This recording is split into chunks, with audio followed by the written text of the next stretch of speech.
আসসালামু আলাইকুম। যেখান থেকে যে অবস্থায় দেখছেন বা শুনছেন, সবাইকে স্বাগত জানাচ্ছি অ্যাডভোকেট ইশতিয়াক আহমেদ। আজকে যে বিষয়টি নিয়ে আলোচনা করছি, তা আমরা যারা দেওয়ানি আইন নিয়ে কাজ করছি তাদের জন্য যেমন জেনে রাখা গুরুত্বপূর্ণ, বা যারা দেওয়ানি আইন নিয়ে কাজ করতে ইন্টারেস্টেড তাদের এই টার্মটা জেনে রাখা গুরুত্বপূর্ণ। এছাড়াও আইন শিক্ষার্থী, শিক্ষানবিশ, আইনজীবী এবং জনসাধারণ যারা আছেন তাদেরও সচেতন থাকা উচিত এই বিষয়টি সম্পর্কে। আর তা হচ্ছে মিরাস ট্রান্সফার অফ বা মিরাস হস্তান্তর বলতে কি বোঝায়। মিরাস হস্তান্তর বলতে মূলত বোঝায় যে কোনো মুসলমান ব্যক্তি যদি উইল না করে মৃত্যুবরণ করে অথবা উইল করে মৃত্যুবরণ করলে যতটুকু সম্পত্তি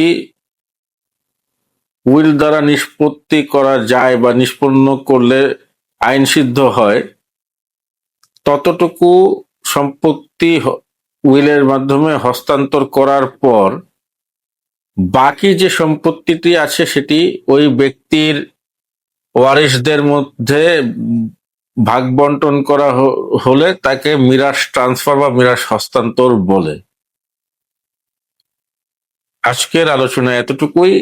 আপনাদের সুস্থতা কামনা করে বিদায় নিচ্ছি। তবে বিদায় নেওয়ার আগে আপনাদেরকে একটি অনুরোধ করে যাচ্ছি, এই ভিডিওটি যদি ভালো লেগে থাকে আপনারা অবশ্যই লাইক, ফলো, শেয়ার এবং সাবস্ক্রাইব করবেন। আজকের মতো এখানেই শেষ করছি। আল্লাহ হাফেজ।